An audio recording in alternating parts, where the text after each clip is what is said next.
皆さんおはようございます。ステイトオブプレイ日本をご覧いただきありがとうございます。本日 MC を務めます梶裕貴です。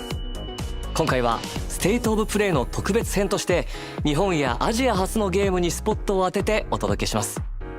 大人気シリーズの最新作から個性豊かなインディータイトルまで最新情報をたっぷりご紹介します。ドラゴンクエスト7リイマジンドからスタートです。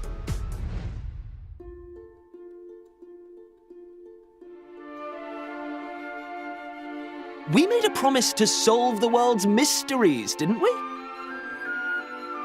I know I'd regret missing out on the fun far more than any bother we might get ourselves into. I haven't thought about it really. I should try doing all the things that humans do. To find my own purpose, something only I can do. Did he prevail? Doth he yet rule over this realm?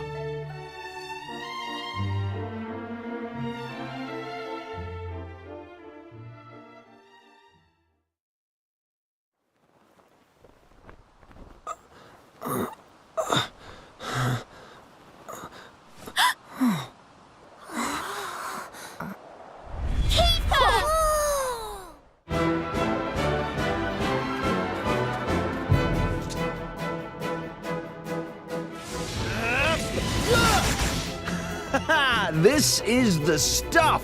You and me battling side by side again. Flame Splitter!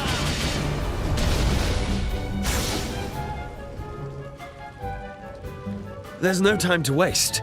Here's to one last adventure.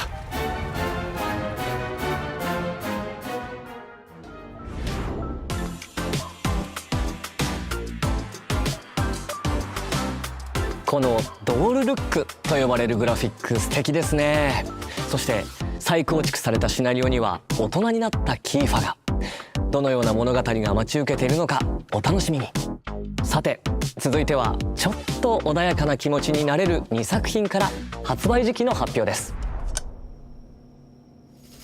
インコンビニワンストアメニーストーリーズはささやかな日常を描く心温まる物語。プレイヤーは小さな町のコンビニ店員となり、棚に商品を並べたり顔なじみのお客さんと交流したりしながら選択を通じて物語を紡いでいきます。心地のいい効果音でリラックス、ガチャやコレクションといった遊び心のある要素でお楽しみいただけます。インコンビニワンストアメニーストーリーズは2026年4月発売です。コーヒートーク東京は東京の小さなカフェを舞台にしたノベルアドベンチャーゲーム。プレイヤーはバリスタとなり心温まる一杯を入れてお客様の声に耳を傾けます。人間はもちろん雪女やカッパなど日本の妖怪の末裔たちもカフェを訪れ悩みや喜びを語り合います。コーヒートーク東京は2026年3月5日発売です。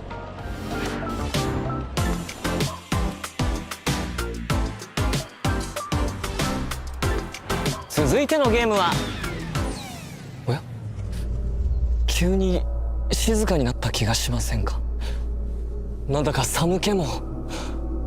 さまざまな社会問題に切り込む人気ホラーシリーズブロークンロアから2作品が登場。1作目はブロークンロアアンフォロー。 SNS の暗い影に焦点を当てた一人称視点のホラーゲーム。見知らぬ不気味な家で目覚めたアン。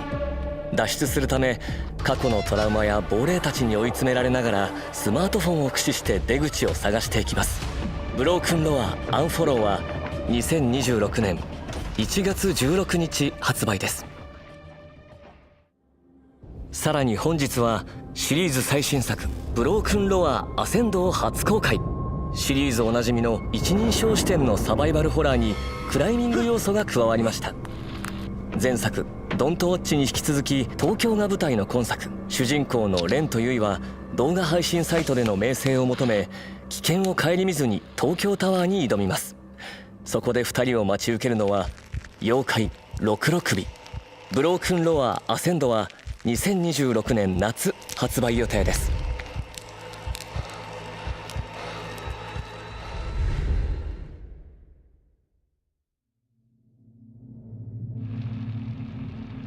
This is Minakami Village.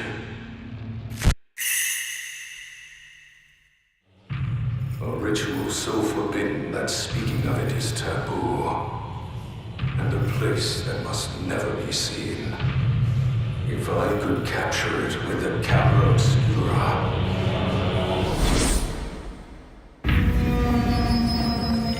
Hurry, leave the village. If you can get out of the village, you'll be able to escape your fate. Don't let go. Together. The twins, where are they? The ritual. Why did you run?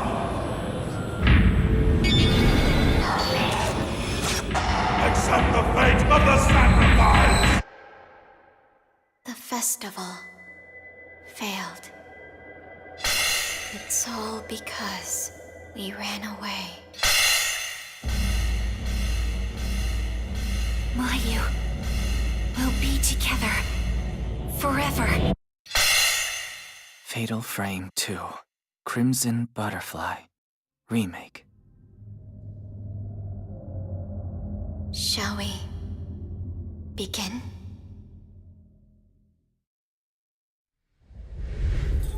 本日は光栄テクモゲームスよりゼロ赤い蝶リメイクディレクターの柴田さんにお越しいただきました。柴田さん、よろしくお願いいたします。はい、よろしくお願いします。2003年に発売されたゼロ赤い蝶が今回待望のリメイクということなんですけれども、トレーラーを拝見して恐ろしさがさらにパワーアップしていたように感じるんですが、そちら何か秘密はあるんでしょうか？はい、ありがとうございます。光と影ですね。ホラーにとって重要なところについてはすごくこだわってライティングして、見えるところと見えないところのバランスを追求しています。またそのキャラクターの肌の質感、透明感とか、服のこう物の感じですよね、もリアルに表現しました。チーム忍者のアクションディレクターも参加していますので、バトルも楽しんでいただきたいです。幽霊がだんだん怖いものが近づいてくるのをじっくり見ながらギリギリで撮影するっていう、怖さ、ゲームシステムのいいところは踏襲しながら、実際のカメラのような、ズームだったりピントだったりという新しい要素を追加しました。またこのフィルター、カメラのフィルターがあると思うんですけど、それを切り替えると、見え方が変わっていってですね、音量に対してさまざまな効果があります。その戦闘でも探索でも特徴的な効果がありますので、状況に応じて切り替えながら使って、ゲームを進めていきます。早くプレイしたいですさあ、本日は発売日の解禁という嬉しいニュースがありましたが、他にも新情報をご用意いただいたんですよね。はい、実はデジタルデラックスエディションも発売が決定しました。こちらにはデジタルアートブックや特別な衣装が含まれており、本日初披露となります。本日から予約受付もスタートします。予約特典も各種ご用意しておりますので、皆さんぜひチェックしてみてください。発売が待ち遠しいですね。柴田さん、本日はお忙しい中ありがとうございました。ゼロ赤い蝶リメイクは2026年3月12日発売予定です。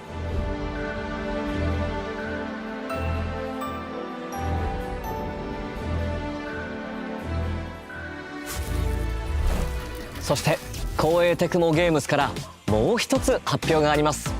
こちらの映像をご覧ください。It was during what I believed would be my final battle that you appeared before me.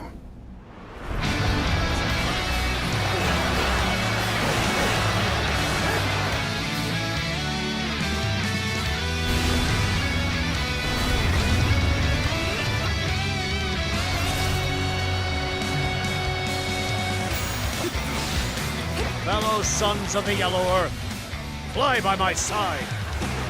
For together, we shall seize a new age of peace with our own hands.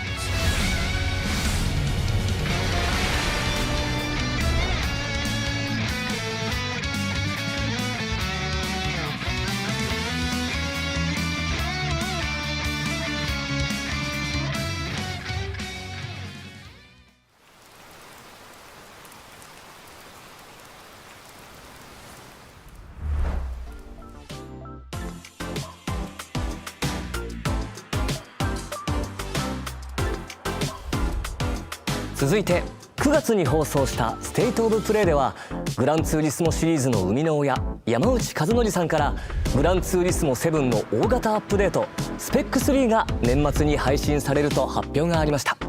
本日は山内さんから追加のお知らせが届いています。早速見てみましょう。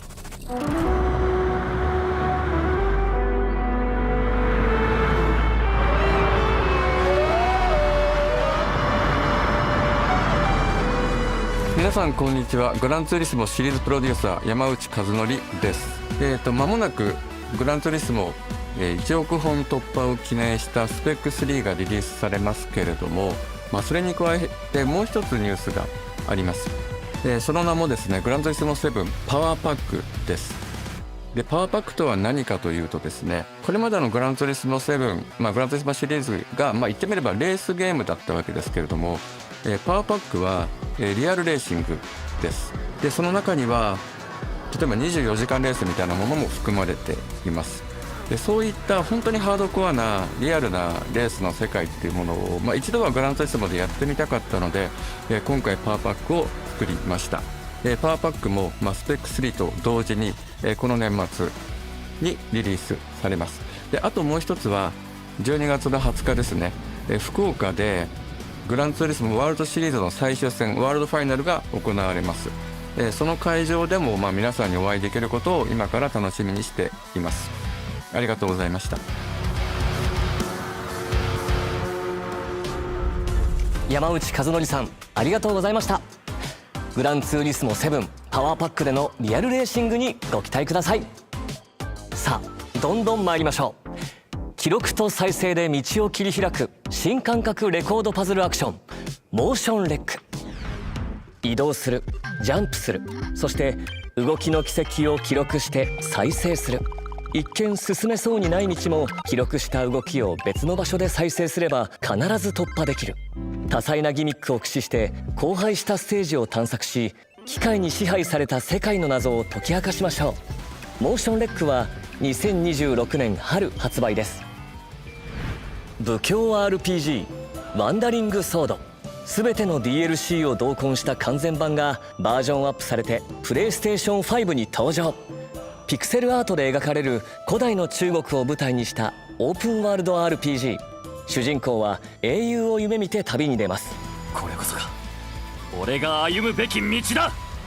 プレイヤーの選択によって変わる20種類のエンディング、戦略もアクションも楽しめる2種類の戦闘モード、そして新たに日本人キャストによる日本語フルボイスを実装。あなたと共にあるならこの命惜しくはございません。2026年5月28日発売です。愛ソムニウムファイルシリーズ最新作伊達要は眠らないフロム愛ソムニウムファイルがプレイステーション5とプレイステーション4に登場。特殊捜査官伊達要と彼の火種に埋め込まれた AI 相棒がさらわれたネットアイドルイリスの行方を追います。調査を進める捜査パート、真相心理を探るソムニウムパート、そして新たに追加された脱出パート、3つのパートを行き交い事件の真相に迫ります。プレイステーション5向けに進化したグラフィックで緊迫した物語が展開されます。伊達要は眠らないフロムアイソムニウムファイルは2026年2月26日発売です。あの伝説のゲームが20年ぶりにプレイステーションに帰ってきます。日本ゲーム大賞2025優秀賞も受賞した首都高バトルがついに復活。首都環状を舞台にカスタムした自分だけのマシンで400人以上のライバルと戦い、新時代の頂点を目指せ。シリーズ独自の SP バトルはドライバーの精神力を数値化したスピリットポイントを削り合う戦い。速さも重要ですがライバルとの心理戦こそが勝負を決める鍵となります。首都高バトルは2026年2月26日発売。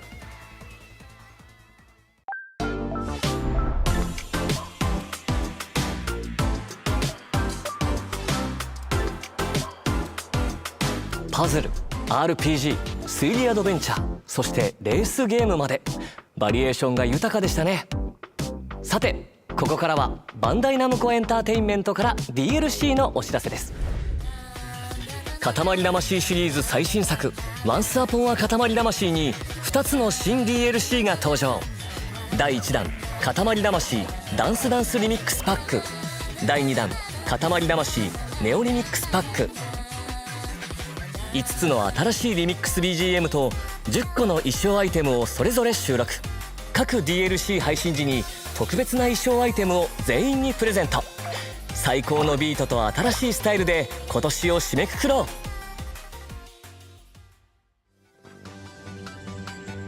ソニック・ザ・ヘッジホッグがパックマンワールド2リパックに登場します。ソニックならではのスピード感が味わえる新ステージに加え、おなじみのギミックやキャラクターも登場します。さらにボス戦ではドクターエッグマンとの戦いが待ち受けます。パックマンワールド2リパックソニック・ザ・ヘッジホッグコラボレーションコンテンツはプレイステーション5とプレイステーション4で本日から配信開始。先月プレイステーション5で発売されたデジモンストーリータイムストレンジャーシーズンパスの DLC 第1弾追加デジモン&エピソードパック1アルタネイトディメンションがついに登場。新たに追加される個性豊かな5体のデジモンととある人物たちを巡る物語が展開します。その思いに俺たちも応える。 DLC 第1弾追加デジモン&エピソードパック1アルタネイトディメンションはこの冬配信です。今年8月に発売されたスーパーロボット対戦 Y から DLC が登場します。 DLC1 では銀河旋風ブライガー、ザ・ビッグオー、フート探偵、仮面ライダースカルの肖像の3作品が収録。3作品に関わる追加エリアミッションや追加プレイヤブル機体が楽しめます。スーパーロボット対戦 Y DLC1 は11月21日配信です。さあお前の罪を数えろ。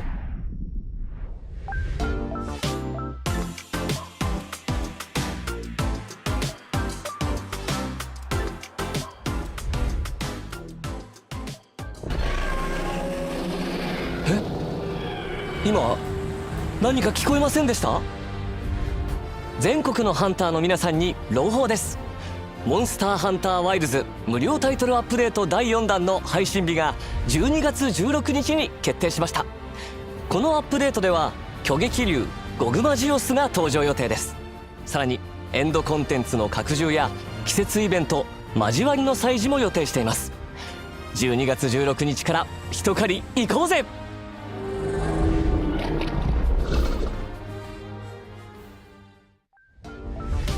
続いてはソニックレーシングクロスワールドからのアップデート情報です。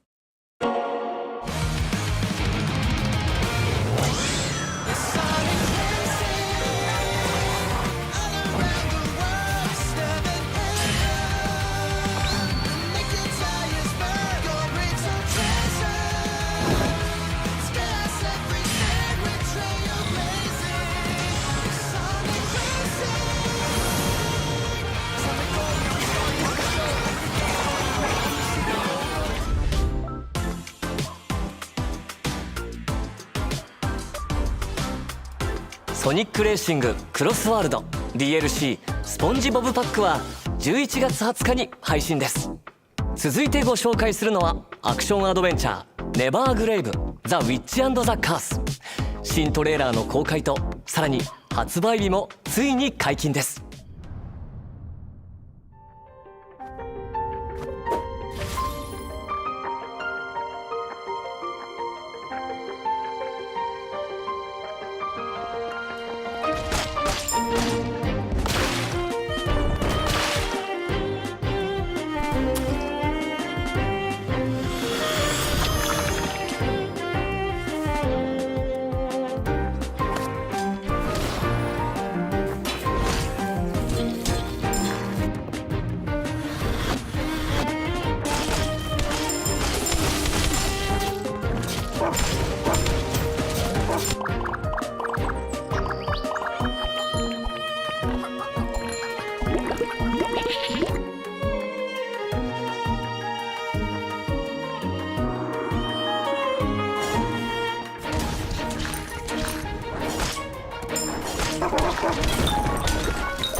ネバーグレイブザ・ウィッチ&ザ・カース開発責任者酒井康臣さんにお越しいただきました。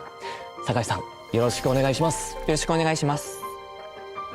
酒井さん、トレーラーではゴーレムのような敵と戦っていたシーンがとても印象的だったんですけど、そのボス戦の魅力、そして他にどんなボスが登場するのか教えていただけますか？はい。レーザー攻撃を繰り出していた巨大なゴーレムは最初のダンジョン遺跡のボスです。本作のボスはそれぞれ独自の攻撃パターンや特殊なギミックを持っていて、一筋縄ではいかないようになっています。例えば植物のボスは風を使ったり、ドラゴンのボスは溶岩を使ったり、マリオネットのボスはプレイヤーが使う魔法と似た魔法を使います。ボスによっては特定の敵への憑依が攻略の鍵になることもあります。またローグライクの要素によってダンジョン内のプレイヤー強化も毎回異なるため、ボスに繰り返し挑戦しても新鮮な緊張感を味わえると思います。酒井さん、スタジオにお越しくださりありがとうございました。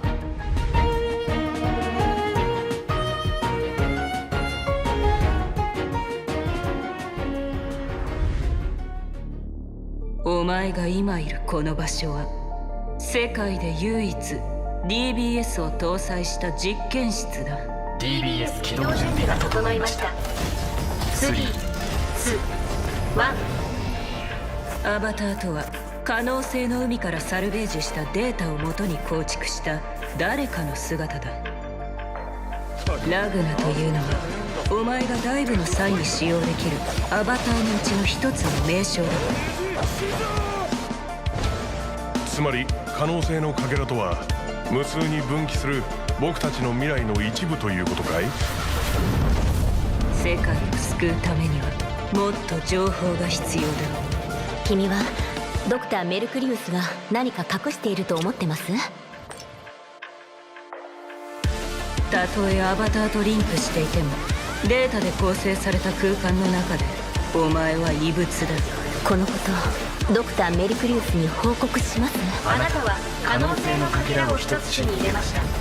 全ては可能性だ。ガフェ、やめてください。黒な獣、サルベージだ。そうだろう。私たちが解析しているあの記憶の正体、一体何？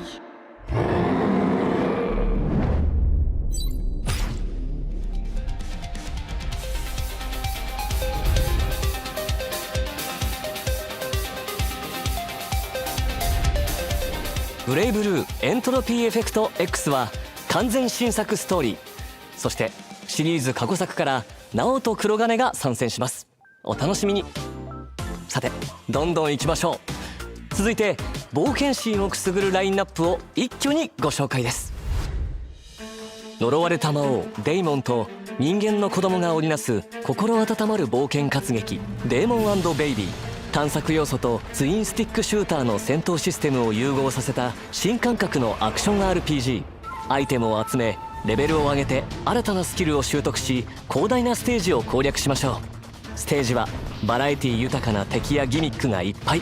マシンガンやショットガンなど展開の武器を使って攻撃しましょう。魔王が赤ん坊を背負いながら戦い、その絆が深まっていく物語も大きな見どころです。子連れ魔王の壮大な冒険の幕が上がります。デーモン&ベイビーはプレイステーション5とプレイステーション4で2026年初旬発売です。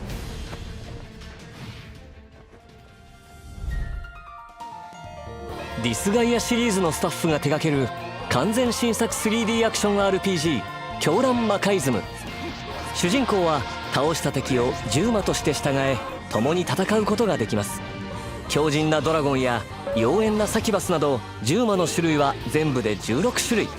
一緒に戦わせるのはもちろん、武器に変えて強力な技を放つことも可能です。全ての力を使いこなし、裏切り者から大切なプリンを取り戻しましょう。狂乱魔改ズムは2026年1月29日発売です。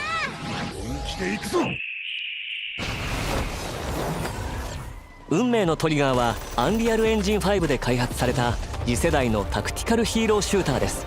公開されているアウェイクナー10名に加え、新たにアタッカータイプのファリー、そしてディフェンダータイプのタタとその相棒ロボットビビが参戦します。分身を操り敵を翻弄するファリー、拠点を難攻不落の砦に変えていく奇才エンジニアのタタ。それぞれの個性的な能力を駆使してライバルを打ち破りましょう。さらに待望の新マップも。高くそびえる城壁、複雑な地形、変化に富む路地によって構成されます。全ての戦闘が唯一無二の体験になること間違いなし。お気に入りのヒーローを見つけ、新しい戦場で世界中のプレイヤーと競い合いましょう。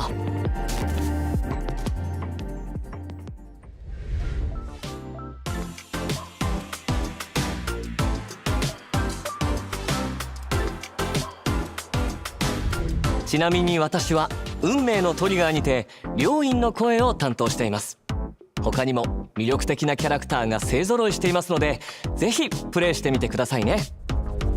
次はスクエアエニックスの大人気シリーズ最新作「オクトパストラベラーゼロ」に関する発表です。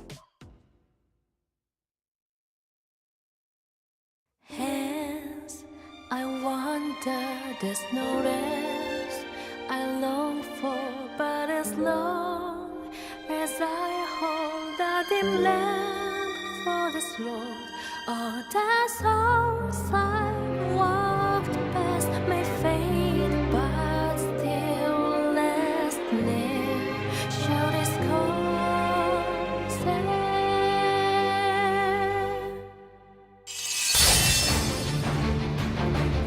You're finally awake! If you can best me in battle, my technique shall be yours. Oh, scarlet flame, blaze bright and cleanse this sacred land! Here they come! Let me see you bleed! Go down! Fly! Wounds be healed. How's that? All the riches of the world are mine. Why, I'll even give you this dirty little town you so love, to do with as you please. Power and the fear it induces is the only thing that can control people. You're a survivor of Wishvale. I will see you punished with my own two hands! After losing the town, I finally understand what's truly important to me. Let's do our best to rebuild Wishvale into the place it used to be. You said it. I'm ready when you are. Fame is nothing more than pretense. Will you continue to grip the blade of revenge, consumed by hatred? Marvelous! Let the finale begin!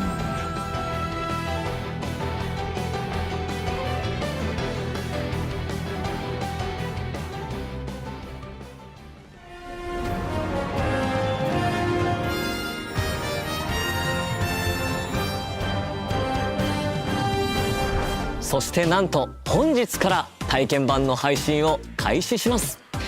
体験版はゲーム冒頭3時間をプレイできます。体験版でプレイした内容は本編発売時に引き継ぎが可能です。主人公のキャラクターメイクや序盤のストーリーをお楽しみください。本日はアークシステムワークスからマーベル闘魂ファイティングソウルズプロデューサーの山中さん、アートディレクターの黒坂さんにお越しいただきました。お二人ともどうぞよろしくお願いいたします。よろしくお願いいたします。マーベル闘魂ファイティングソウルズはどんな思いを込めて制作されたのか、それからファンの皆さんにはどんな体験を味わってほしいと考えていらっしゃるのかお話しいただけますでしょうか。はい、このタイトル、日本から世界へというキーワードを掲げて開発してまして、マーベルってもともとやっぱりアメリカで生まれてアメリカで育ってきた今や巨大なコンテンツになっていると思うんですけれども、それをですね我々日本人がどのように受け止めて、解釈して再構築して日本人らしくアークシステムワークスらしく出力していくかというところを非常にテーマで大きなテーマとして掲げています。その新しいマーベル、日米のカルチャーが融合したマーベルというのをファンの方にぜひ楽しんでいただきたいなと思ってます。これは続報がますます楽しみですね。はい、で今回ですねプレイステーション5にて第2回目のクローズドベータを実施させていただきます。12月の第1週の週末を予定しておりまして、第1回 CBT クローズドベータテストのキャラクターに加えてスパイダーマンとゴーストライダーがプレイアブルとなっております。本日はですね2回目となるクローズドベータテストのですね予告トレーラーを持ってきました。こちらをご覧ください。親愛なる隣人スパイダーマンだ。さあ始めようぜ。地獄へのロードトリップだ。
いやー、ワクワクさせられましたね。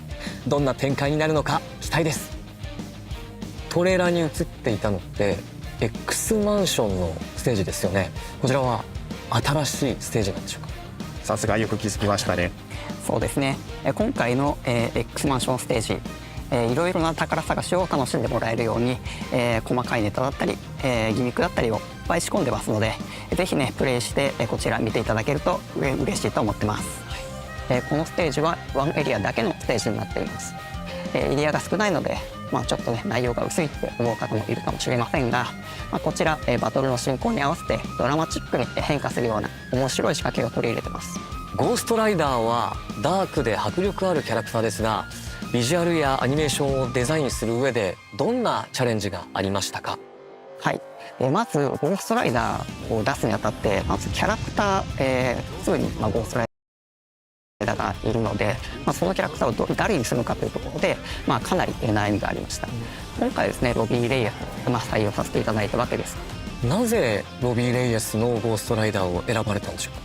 はい、今日の時点ではちょっと詳しくはお話できないんですけど、ストーリー的にですね、今回ちょっと若い方の、ゴーストライダーを出したいというちょっと事情がありまして、描きたかったっていう事情がありまして、今回はジョニー・ブレズではなくてロビーの方を選んだということになります。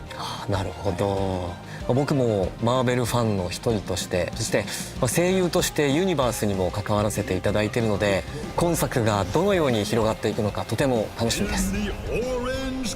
それでは最後に世界中のファンの皆さんに向けてメッセージをお願いします。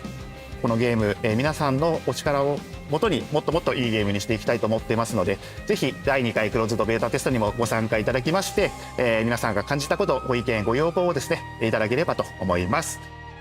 日本のアニメとアメコミが融合したマーベルの独特のアート表現をぜひプレイして楽しんでください。本日は素敵なお話を聞かせていただきまして本当にありがとうございました。ありがとうございました。ありがとうございました。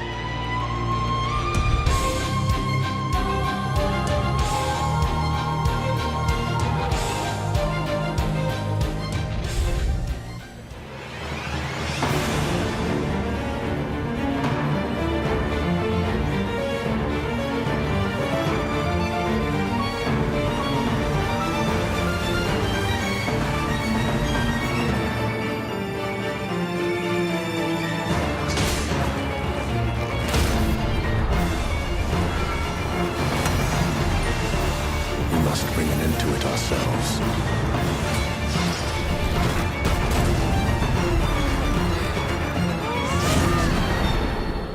Curse this Dreadlord.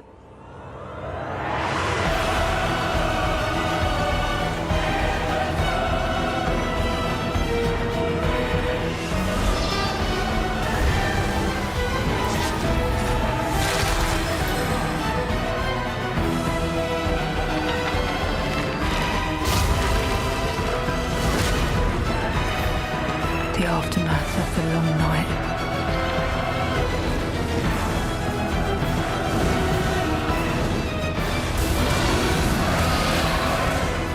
I suppose it must be fate to work again.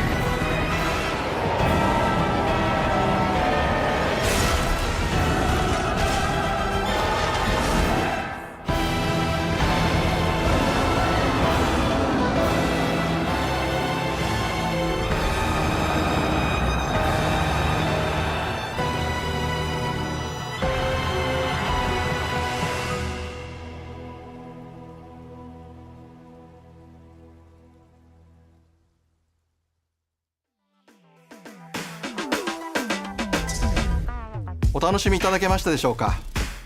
私も早くプレイしたいゲームばかりです。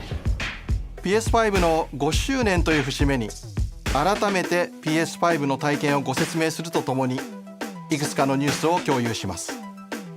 PS5 の体験といえばデュアルセンスワイヤレスコントローラーです。 PS5 をお買い上げいただくとすぐにアストロズプレイルームで体験いただけますが、キャラクターがステージを動き回る様がこれまでにない感覚でお楽しみいただけます。技術的にはアダプティブトリガーとハプティックフィードバック、そして内蔵スピーカーによって目で見る情報、耳から聞く情報、手で感じる情報の3つが調整されて生み出される体験です。そして PS5 は目を見張るような綺麗な映像、ストレスを感じないスピーディーなゲーム進行を実現するための技術も詰め込んでいます。ネットワークを通じて進化し続ける体験、プレイステーションアップ、ファミリーアップを通じたスマホでの体験など、いつでもどこでもフレンドやコンテンツに簡単にアクセスできます。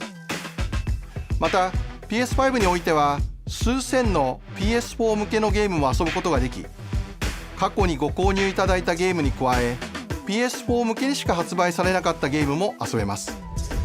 たくさんの方々にリビングルームの大きなテレビで PS5 をお使いいただいておりますが、プレイステーションポータルリモートプレイヤーを通じてリビングルームを超えて PS5 を楽しめるようなご提案も差し上げております。そして本日ゲーミングモニターを日本と米国で発売することを発表します。鮮やかな映像に加えデュアルセンスワイヤレスコントローラーを充電できるフックも搭載しています。先日発表しましたパルスエレベートワイヤレススピーカーとともにデスクトップ環境でも PS5 を存分にお楽しみください。 PS5 をどこでどのように楽しむかの選択肢を今後も広げてまいります。最後に PS5 の5周年を記念して日本国内の皆さんに特別なご案内があります。日本アカウント日本語専用の PS5 をご用意します。本モデルは希望小売価格税込55,000円とお求めになりやすい PS5 デジタルエディションです。日本でより多くのプレイヤーの皆さんに PS5 そして素晴らしいゲームをお楽しみいただきたいと思っております。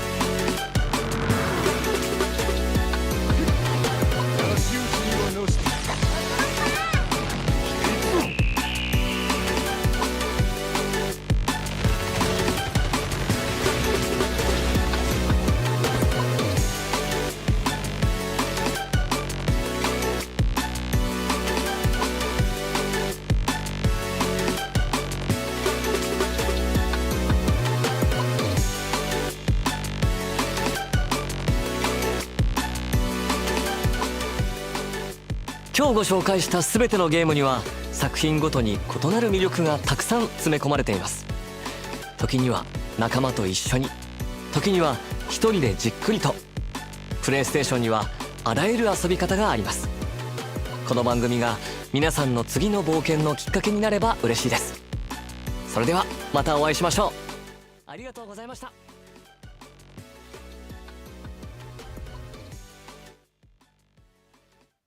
Beyond and hello and welcome once again to a very special live post-show edition of IGN's weekly PlayStation podcast. I'm your host, Max Scoville, and here to help me break down everything that was just revealed on Sony's latest Japan-focused State of Play presentation, the one and only Nick Lamone. What's up, Nick? Beyond. Hey, Max, Beyond. Thanks for having me, dude. Yeah, thanks for joining me. So we brought you over here because we're talking about this. Sony usually does like states of play. Sometimes they're like, this is aligned with TGS. We couldn't particularly recall a time that they've done a state of play Japan that was very like Japanese and Asian games focused specifically. Mm-hmm. And yeah, going in where I think you were like, are you ready for like a new Trails in the Sky game or like East 17 or whatever. And sure enough, we did get a lot of kind of deeper cut. A lot of JRPG stuff, some kind of deeper cut games franchises we're not as familiar with. But one of the let's start with the big last one, which was DLC is coming to Elden Ring Night Rain, which is coming on December 4th. It is, what is it? The Forsaken Hollows. Hollows. I completely forgot about this. Was that came out this year, didn't it? That came out much earlier this year, and honestly, it's probably in my top 5 for the year so far. I didn't think I'd really gravitate towards a multiplayer-focused Elden Ring game, or just FromSoft. When I play FromSoft, I like to treat it as a solo experience, but honestly, the way they designed the multiplayer element around this felt very almost extraction shooter-esque, and I just loved how fast-paced and just you're going 100% right from the get-go. And I was a little bit bummed that I kind of burned through the entire experience pretty quickly. And I know FromSoft has done a great job of updating the game to include souped up challenging bosses throughout the game's like lifespan, but seeing all of the stuff that they are injecting with this brand new DLC is so exciting. One thing that stood out to me as my favorite Dark Souls is Dark Souls 1. So the thing that stood out to me was seeing Artorias of the Abyss there, who was, the big bad guy, or one of the bad guys / good guy turned bad in the Dark Souls DLC, where you kind of went back into the past. So just seeing Artorias, such an iconic character, come back to life, and you're gonna have to fight him yet again, is super duper exciting, along with a lot of really cool stuff that we got glimpses of. So I can't wait. It looks like we also got a new character class, someone who is wielding like a rapier. So I'm very curious to see what that's all about. What would you say has you the most excited? And like, do you have kind of a barometer on what the community around this game has really been asking for the most? Because I know that it had kind of a rough launch. I feel like it was not as bad as some of these games you see, but I know that there were some issues with the beta, people just kind of bouncing off of it. And then, at launch there was a bunch of kind of kerfuffle that you couldn't just play with 2 players, and then they eventually added that in. I feel like they've been doing a lot of kind of gradual fixes, but did anything in here kind of jump out at you as being like, oh, that's a thing that's going to get people hyped? Honestly, it's the fact that we get to see brand new environments. That's the thing that stood out dramatically, because when you land in the Lands Between, or the whatever it's called in Night Rain, just because it is like this alternate universe version of the Lands Between, I think when you do enough runs in the game, whether it be run backs or just failed attempts, you kind of get tired of hitting the same like pathways that you're used to seeing. You're always going to have the dudes chugging giant exploding barrels at you from this castle over here, and look, the event happens where the earth opens up and you have to descend into the kiln-esque area where you can get a legendary upgrade. Just, you got to understand the game in a way that felt like, well, I like to play these games because of the mystery. So when you become essentially a pro player at the game to some extent, because you've played it so many times, given the nature of the game, it's just kind of starts to feel like less of a special thing and more like a fighting game to some extent at a certain point, because it's not all about, I need to get to the Night Lord and I need to be able to figure out his pattern and beat him. So seeing new areas will really inject new life, and I'm hoping that we'll get more than just, from what I could see, more than one character class, but curious to see how that new character, from what I saw, at least it looked like a new character, how that kind of transforms your overall party composition in Night Rain. Right on. Well, yeah, I mean, this is definitely a very pleasant surprise for the, end of the year coming up pretty quick. Now, another thing we got to focus on a little bit just in time for Halloween to be over is we saw some cool looking horror games. Obviously, it's always a good time of year for a spooky game, but we got a couple of interesting ones. Fatal Frame 2 Crimson Butterfly, or Fatal Frame Crimson Butterfly 2 is getting a full remake. This was originally released in 2003. It's got twins, it's got rituals, it's got taking pictures of the ghosts with a camera. Always those taboo rituals in rural Japan, man. No, I'm a huge Fatal Frame fan. Say that 5 times fast. I think they've done such a good job of allowing new players to get into the series with all of the overhauled remakes and remasters that they've been putting out. And if you've never played a Fatal Frame, the TLDR is you are in a survival horror game where your only weapon is the camera obscura. It's a weapon that you take photos of very spooky ghosts that are very scary, and you actually do more damage in your combat with the ghosts the closer you let them get to the lens. So there is this dramatic tension of, I could do a lot more damage the closer I get to the ghost, but also I have to get closer to the ghost. That's very scary, and obviously it can harm you. But yeah, just a flavor of J-horror that I don't think we get quite enough of these days. It's very evocative of something like the original Ring, or one of my all-time favorite found footage horror movies, Noroi the Curse. Just that era of J-horror that I feel like we haven't really seen in a while. So getting to relive those experiences in high fidelity on modern hardware will hopefully make more fans so that we can get more Fatal Frame games, because they rock. Nice. Well, that's coming out in March on the 12th. I feel like this will sit well with anybody who was really into Silent Hill F. Just the time period seems like pretty lined up well. We also got to look at a couple horror games that are considerably more contemporary in their setting. Broken Lore Unfollow is a first-person psychological horror game about, I would hear, like an influencer stuck in a scary house, and it's somehow like it's a haunted house, but somehow about social media. Yeah.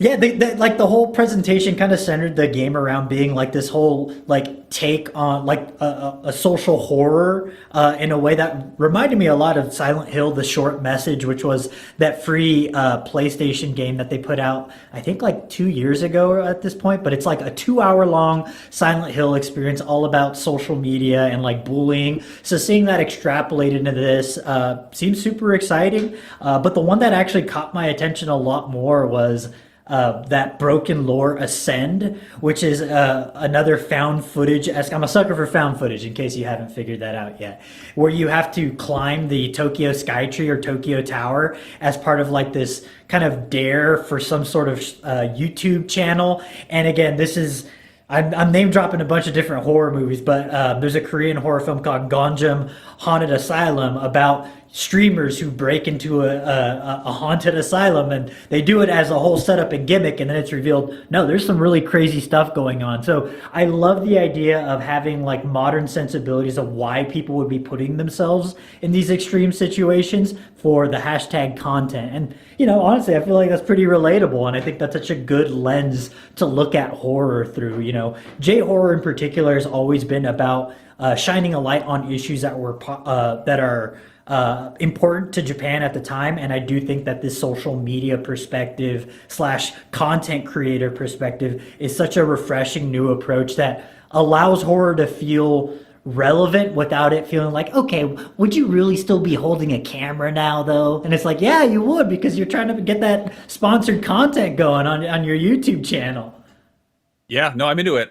Looking at this, there are a few other entries in this series, and I get the sense that they're almost like kind of smaller scale vignettes. There's one that's out on PC now called Broken Lore Low, which is, it says realistic graphics with low poly elements. It kind of looks like what we're seeing here. And it's incorporating some yokai, like some traditional Japanese folklore, but clearly with like a much more modern setting. I am such a sucker for horror that looks like it's in a normal place. Yeah. Like this shot of the staircase with the balloons, like like a normal looking subway station is so much scarier to me than, I don't know, going up on the Tokyo Skytree. That's scary too, but I feel like there's something about the mundane that's inherently very, very creepy. 100% agree. And the one thing that I've always been a little bit disappointed by is that it seems like PlayStation's kind of abandoned its Siren series. And granted, that's its very own distinct thing for PlayStation, but this was very channeling a lot of things that Siren was known for in terms of just showing me types of horror I've never seen before. And I'm a sucker for looking at different cultural horror, like different mythological figures, whether it be folklore or just creature designs, stuff that we just don't really get in the US. I think we have Bigfoot and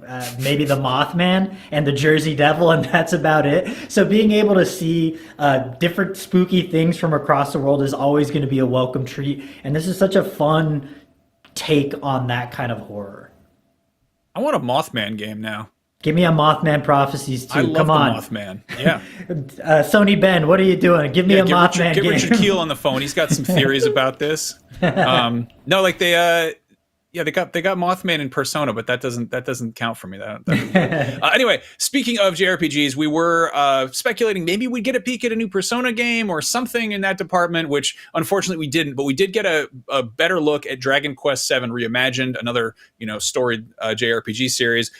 This one is out pretty soon. It's out in February on the 5th, and this is, correct me if I'm wrong, is this a remake of a 2000 and... So it's a little bit strange. So Dragon Quest VII originally released on the PlayStation just around the time of Final Fantasy VII, I want to say, but it's a very different game from Final Fantasy VII. Given Final Fantasy VII was this blockbuster, Dragon Quest VII is infamous for being a game that takes approximately 10 hours or so before you actually get into your first battle in the game. It is just a lot of story and a lot of setup. And granted, it's an excellent story. It gets a little bit spoiled in this presentation, but apart from that, this game was then later remade on the 3DS that streamlined a lot of that. Waiting 10 hours to get to combat to make it like waiting only 5 hours. And EGM, I believe, actually had a full cover story for this Dragon Quest VII remake that basically confirms that the game is being streamlined significantly. So now you can get into a battle within the first 2 hours of the game.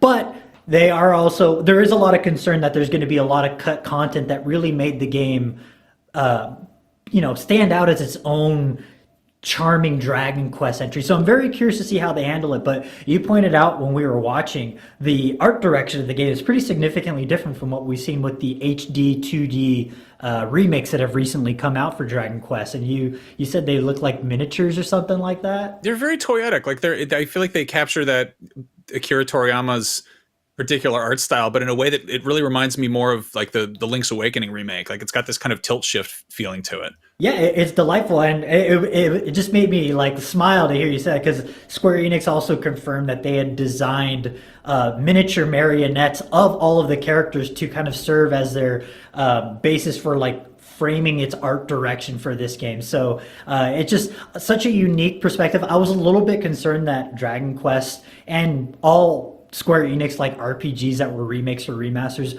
were all going to go the way of HD 2D, which is a cool look, don't get me wrong, but there's so many more interesting art styles and art directions to take with games like this, and I'm very excited to see this new perspective. But it is kind of wild. Square Enix and Yuji Horii have been on quite the roll with all of the HD remakes of Dragon Quest.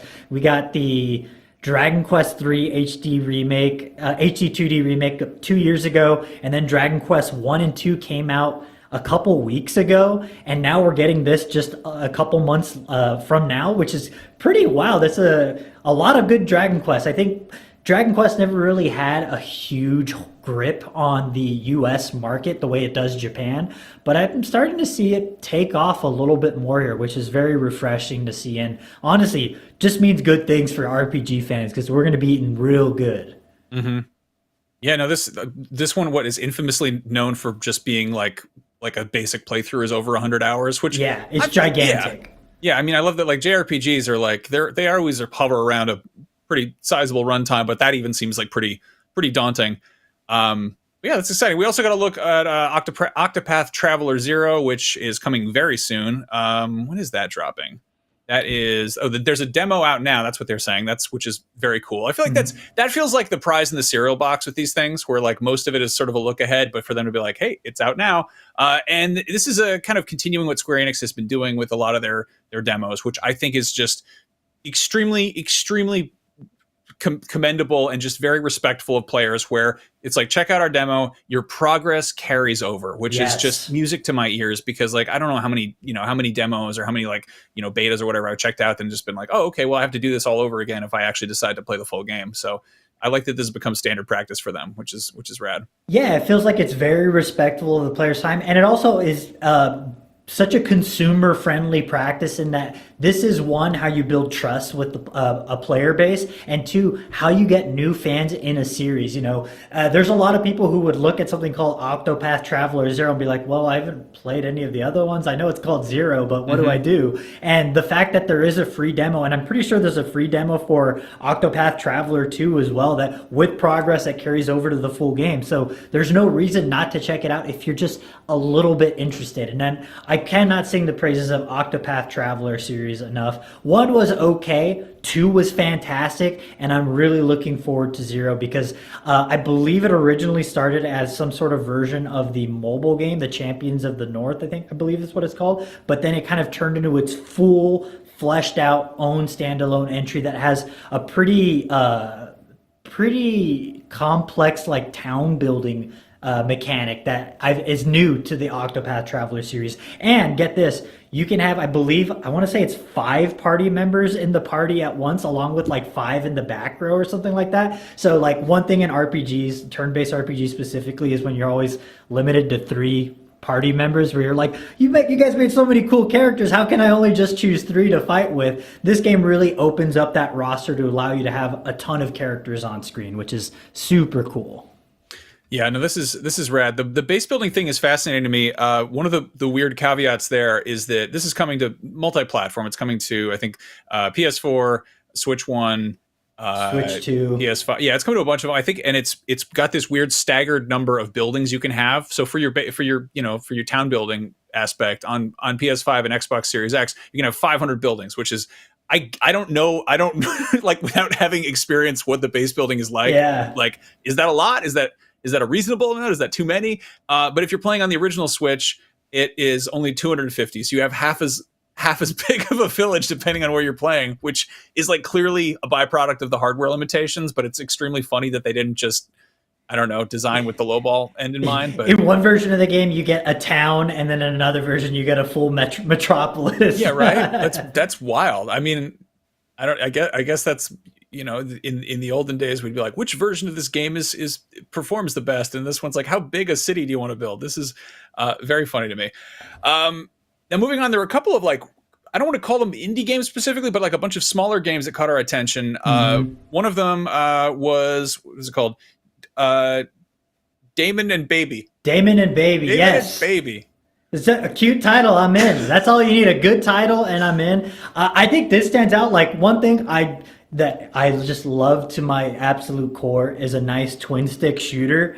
And seeing this with like a nice RPG wrapper and a good title, Damon and Baby, like, yes, please give me this immediately. I love me some twin stick shooters. I love me some RPGs, but never have the two ever met, other than, oh man, I can't think of it. It was a Mini Drift Adventure. Sorry. Woo, that was quite the pull. But no, this looks like just something that is fast, actiony, kind of get in, get a run in, and then you go to bed and then try again tomorrow type of situation. And yeah, the really thing cool with games art like style. this is I dig it. It's I don't know, very playful. Yeah, looking at games like this, when there's clearly an abundance of systems at play, you kind of simultaneously know exactly what the game is by glancing at it, but also there's a lot you don't know. So I'm unclear if this has roguelite elements or what, but one game we do know has some roguelite elements is Nevergrave, the Witch and the Curse, which at a glance we're kind of like, okay, it's sort of a Hollow Knight-esque type thing. Yeah, a Metroidvania-esque. Yeah, and it's, similar color palette, and then we see this character just explode into blood, which was it's startling. a pretty brutal death for such a cute-looking game, but it's one of those games, every now and then you take a look at a game and you're like, wow, I think this might be the most video game thing I've seen in a minute, where there's just very clearly a lot of TLC put into the action platforming that's at play, where it just looks like it would put Hollow Knight's Path of Pain to shame, where it's just this brutal, hard as hell Celeste, Super Meat Boy style platforming, along with like this possession mechanic where you can kind of overtake enemies and fight as them. And then there's like a town building mechanic, a cooking mechanic. It keeps going, right? There's Like, a it's just- crafting mechanic, Yeah. RPG skill trees. and it's a roguelite, of course, and yeah. Looks very substantial, so it looks like a game that give you a lot of bang for your buck, which I know a lot of people really appreciate. And honestly, hats off to them, because it's hard to make And it's hard to do one of those well.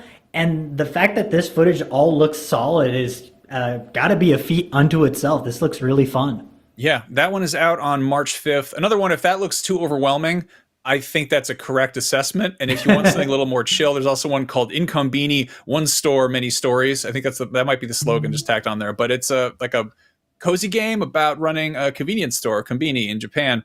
And this one, kind of, I latched on this one. I like the style of it a lot. I'm not typically one for cozy games, but I think a lot of that depends on what you find pleasure in doing in terms of mundane activities. And there's a shot of just putting stuff on shelves, like putting some bread on the shelves. And I don't know why the bread looked good. You got some milk there, put the milk away. I also feel okay, listen, I sort of feel like I should play this game out of guilt and obligation because of how many convenience stores I've absolutely ruined in Yakuza. Like how many dudes' heads I've shoved in microwaves and stuff. Like I feel like I should just pay it forward and go and, work my time off. That needs to be one of the stories in this game, is just two people get into a fight in the convenience store and you have to deal with the aftermath of it. Just pick up all those pieces. Yeah, that's wild. But yeah, this looks like, I don't know, it's very, very quaint and charming. And there's another game in here that we got a look at that I wouldn't call it indie by a long shot, but it's a smaller scale experience in the Blaze Blue franchise, which is Blaze Blue was Entropy Effect X, I think. That's it. Hey, claps all around for Max for remembering that title. I took notes, and I'm not sure if I took very good notes. But yeah, I mean, Blaze Blue has historically been one of Arc System Works' big fighting series, is that and Guilty Gear. And this is like a side-scroller action game of some sort, kind of looking a little Metroidvania-y. Yeah. I mean, honestly, if any developer or publisher out there wants Nick Lamone's money, just make your game a Metroidvania, and I will buy it at some point. And this just takes all of the things that always impressed me from Arc System Work games, i.e., the art style and just the overall cool sensibility of all of their games, and then puts it in a wrapper that I can understand, unlike a fighting game. That said, this looks really fun. I'm very curious to see how this lines up, given that they just recently put out, I think you pointed out, the Double Dragon game, which was not as highly acclaimed as their fighting games, one might say.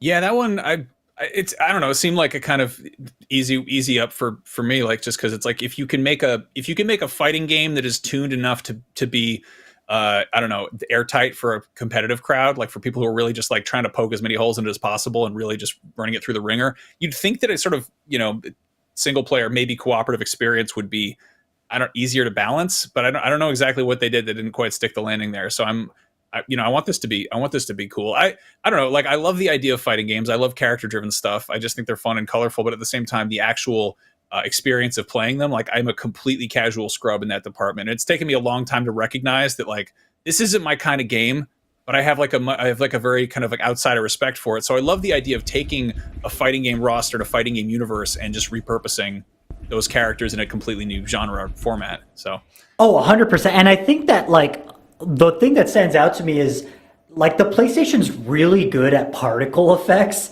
So seeing all of this, like, screen filling, super special effects looks like a thing that I just cannot wait to enjoy on, like, an HDR screen that has, just something that really takes advantage of everything the PlayStation's capable of, which just looks gorgeous. And I didn't mean to accidentally segue us to this, but maybe I kind of did. PlayStation also announced a new piece of hardware just randomly at the end when we thought that the conference was over, the presentation was over. Yeah, so let's talk about that, because we joke around a bit about how Sony is very gradually kind of tiptoeing towards a PC, and like, I think the last one of these they did, one of the big final announcements was, check it out, we made a pair of desktop speakers, which, they don't have to be desktop. You can play them with your PlayStation Portal. You can play them, you can put them on the floor or a different type of furniture than a desk, I suppose. And then today they carted out this brand new monitor, which is very clearly meant for, yes, you can play a PS5 on a desk, and, in some kind of dorm room, smaller apartment situations, that makes a ton of sense. Also, if you're getting old and it's hard to read the TV from 6 feet away, that also makes a ton of sense. I found myself lamenting that earlier. But right now they have unveiled everything but a keyboard and a tower and a mouse. Like, they're slowly building a PC in front of us in these presentations. And I'm just wondering when they're going to fully do that. And it's actually, no, they make keyboards. What am I saying? Like, Sony put out like a $400 keyboard. Like, are we going to get like a PlayStation branded PC? Are they going to bring back the Vio? I wouldn't put it past them, but honestly, the monitor is nothing to scoff at. I'm just taking a look at the specs real quick here. It's a 27-inch QHD monitor, so 1440p, and it has HDR support, 240 hertz, and VRR support. So this is going to be a pretty solid little monitor for you to play your PlayStation 5 on. The only thing that's a little bit surprising to me is that it is a 1440p monitor when so much of the PlayStation 5's like marketing materials is 4K. But that said, there is a pretty significant price difference between a 4K monitor and a 1440p monitor at 240 hertz HDR, so that's probably a cost-effective thing on their side. So it makes sense, and at 27 inches, 1440p is plenty for And if you. you're sitting like 3 feet away, if you're sitting at a desk, like I feel like it's negligible. The thing you're glossing over is it's got a little kickstand for your DualSense to pop it on there. I think that's funny as hell. That's pretty classy. I like that a lot. It would look good on those like minimalist desks and whatnot. So yeah, hats off to them. Again, like you can use a DualSense with PC games. Lots and lots of people do, and it's sort of like, oh, is this like a nice fix for your gaming situation? Are you gonna? And I think I pointed it out last time of when they unveiled those speakers. PlayStation and Sony in particular, Sony does a really good job of creating this all-inclusive ecosystem that when you connect your PlayStation to a Sony product, whether it be speakers or a Sony like Bravia TV, it basically auto-tunes the HDR for you, auto-adjusts all of the display settings, be like, here's what you want, you dummy. We fixed it all for you, and it's going to look as good as it possibly can. And I think that's something that a lot of people take for granted because a lot of people spend a lot of time trying to tweak their settings when most people, especially with a PlayStation, with a console, just want to pick up the controller and play. And the fact that Sony takes a lot of that guesswork out of the equation is such a smart move. And I don't know if it's possible for other manufacturers to do that, but it's really cool when you connect your PlayStation to a Bravia and some speakers. It's just like, here you go, we fixed it all for you. You can enjoy your game now. Yeah, I don't know. When stuff just works, I love it. That's a wonderful addition. Yeah, I don't know. I mean, Sony makes nice hardware. That's that's always been the case. So it's kind of cool when they cart out something like this. It reminds me a little bit of they put out a TV in, I want to say like 2011 or 2012 for the PS3. Yep, Yes, yep. The 3D, the 3D TV that had two sets of glasses, and you could play a handful of games co-op or split screen, but it wasn't split screen because one screen would go at each pair of glasses, which I honestly think is still witchcraft. I love that as just a gimmicky machine. So yeah, again, a monitor that has a DualSense charging port is such like that feels like weird, like crazy mad scientist Sony doing that stuff again. So yeah, and it was a high-end monitor, which is again just always continues to set the precedent that Sony just does make quality products. You know, I know they make PlayStations and all that stuff, but they are known for their TVs as well, and those displays are beautiful. Yeah. Now this would have been a very easy segue when we were talking about the Blaze Blue stuff. One of the biggest games that got shown off was, of course, Marvel Tokon Fighting Souls. Is it Spirits? Souls? I thought it was Fighting Spirits. I don't know. Now we got a guesswork. I'm doing a quick Google search. I don't know what I'm Tokon about. But yeah, this game looks sick. I love that this exists. I got very excited because one of the big reveals was the X Mansion. Xavier's School for Gifted Youngsters. It's just like as a backdrop, I don't know, like this is a universe that I love very dearly, and I love what they're doing, that they're sort of infusing anime aesthetics and sensibilities with these like iconic characters, and just I love that Marvel's letting them play in this sandbox and not being like, oh, it's got to be this particular way. And again, as this Arc System works, like I feel like they just do some completely off the rails character design, and they're just having fun with it, and it looks sick as hell.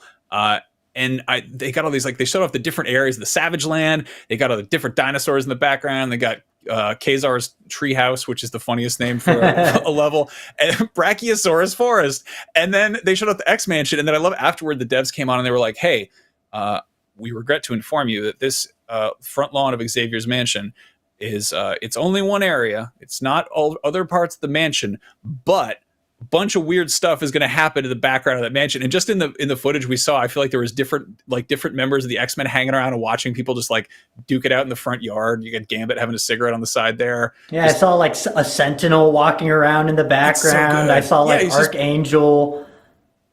Those Sentinels are not good at their job. They're like there's like a giant mutant fight happening right there, and they're just like, did you say anything? This game looks beautiful, man. This game is gorgeous, and it's we actually had a whole show planned to talk about Marvel games previously, prior to finding out there was going to be a state of play. And one of the things I want to talk about is they just had an interview with Game Informer with one of the head folks at Marvel Games. Hold on, I'll pull up the name here in just a second. Doing great. Luke Mentes, who's general manager of Marvel Games, who basically talked about a bunch of the games that are in the works currently. And you've got, obviously Marvel Rivals is doing really well right now. That's huge. I feel like that was a big leap of faith. And when that was initially in the works, there was a lot of skepticism about it being free to play, about it being, too grabby. And then a lot of people really got into it. Yeah, I mean, I think it just enjoyed its anniversary not too long ago, a couple days ago, and they've added Marvel Zombies to the game as like a PvE thing. It's pretty impressive, the stuff that they've been doing with that game that has seemed to really grab the Overwatch audience, if I'm being 100% honest. Yeah, and then meanwhile, you've got the Marvel Fighting Souls, the name we can't remember. Fighting right? Souls, there you Fighting go. Souls, which again, it's like Arc System Works did this with Dragon Ball Z with Fighters, and I feel like Capcom completely dropped the ball with Marvel vs. Capcom Infinite. And if this kind of swoops in and grabs that, fast-paced 2.5D combo-based fighting game corner, I think that could very well cement it as like a mainstay. Yeah, and I think it's completely like captured the spirit, or the soul rather, there it is, of the Marvel vs. Capcom art style that always like stuck with me. Like to this day, I still think it's one of the most beautiful looking pixel arts I've ever seen put on a screen. And this feels like the next logical step of that, like in this kind of cell shaded look. But the thing that stands out to me about this game, and they talk a little bit about it in this presentation, is that they aren't doing it just for the people who grew up playing Marvel vs. Capcom. This is very much like taking into consideration a lot of the more recent Marvel developments. We have the younger Ghost Rider here, which I think is just a nice touch. He has his hot rod instead of his motorcycle. You know what that immediately made me think of? Red Line.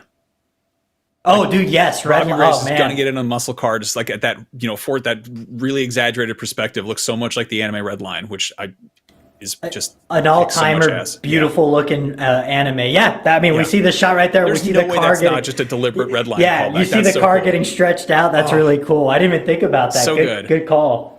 Yeah, this is one of multiple Marvel games we're getting currently. Right now, there is Marvel Cosmic Invasion, which is coming out, I think, the same week that this has its open or closed beta. That is the one from the team that did Shredder's Revenge, which very is exciting. Yeah, and it's, I don't know, it looks phenomenal. Like, it has this wonderful sense of deja vu where like a bunch of the characters in it did get side scroller beat 'em up games back in the olden days, or did get arcade games. And then they're throwing in a bunch of new ones. Like they got like Beta Ray Bill is in there for like that's Horse. Oh, that's wild. Like, what's he doing there? It looks like a really good time. And I don't know, I like the sheer variety of games we're getting. We're also getting Deadpool VR, which is unfortunately exclusive to Meta Quest 3, which I don't have one of those kicking around. And I think it's by a Meta owned studio. What are they called? Twisted Pixel. So it's unlikely it's ever going to come to PSVR 2, but if it does, that would be really cool.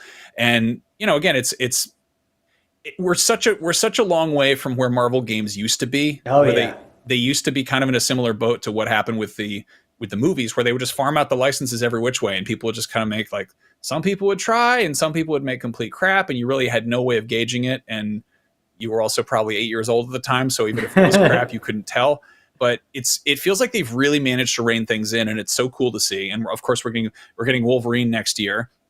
There's also 1943 Rise of Hydra from Amy Hennig Studio, which was Skydance. That just got delayed, right? That got delayed. at a I feel like they were waiting for GTA to delay, and they were just like, we're also delayed, and no one's mad about it because they're mad at GTA instead of us. But it's just, as you point out, it's Marvel games of different styles, varieties, and I think scope as well, which, you have your Insomniacs Wolverine, which is on one high end, along with Marvel Rise of Hydra. Is that what it's called? 1943? Yep.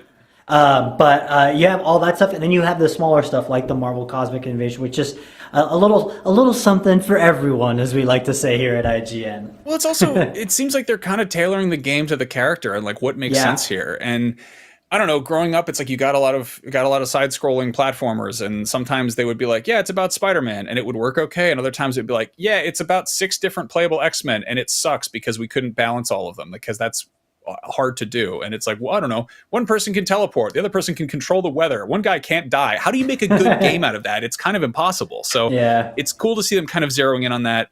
There's also an Iron Man game in the works at some Nebula. I think it's Motive, actually, it's working on that. And then there's Blade at the studio that gave us Dishonored. Is that Arcane Leon? Arcane Leon, yeah, which is just feels like such a good fit. Yeah, an immersive sim Blade, yes, please. Yeah, and I don't know, it's just nice to see these things kind of going in all these different directions. So I'm happy about it. Nick, overall, what did you think about this state of play? Did it do anything for you? Yeah, honestly, there's just they aren't games. A lot of them aren't games that I'm going to go out and play day one. However, right now is like typically the time of year where I want to play some spooky stuff. I want to play some stuff that it's a little bit on my backlog, and I couldn't think of a better time to jump into games like this. There's always going to be room for smaller games in every gamer's backlog, and I think this is the perfect smorgasbord for people to enjoy. And real quick, I want to shout out just seeing Big O in Super Robot Wars. Why? I love me some Big O. Anime Batman. I love it. Very good. Yeah, I love the complete and utter kit bash insanity that is Super Robot Wars. So good to see that there.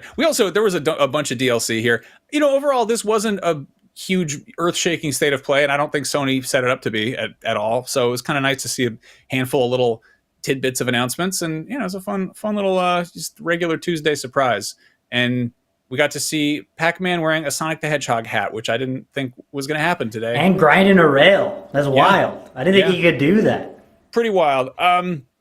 Before we go, real quick, I just want to give a shout out to what's going on at IGN's sister site, Humble. If you're looking for something new to play and a way to give back, you can head over to Humble and grab 8 amazing games for just $14.99, including Total War, Warhammer 3, Another Crab's Treasure, No More Heroes 3, Etrian Odyssey HD, Pharaoh, A New Age, Synergy, Spin Hero, and Paleo Pines. And every purchase supports No Kid Hungry, which is a nonprofit that provides meals to students in need across the U.S. Build your library, make an impact, and help end childhood hunger. Head on over to humblebundle.com and start playing today. Nick, thank you so much for hanging out and talking about video games with me. It is always a pleasure and a delight. Indeed, man. Thank you for having me. And thanks to everybody who tuned in to watch us live or who's listening along at home. We do this show every week, and sometimes we get real silly and sometimes we get real serious, and we generally always have a pretty good time. So thanks for sticking with us, and we'll see you next time. Beyond. Beyond.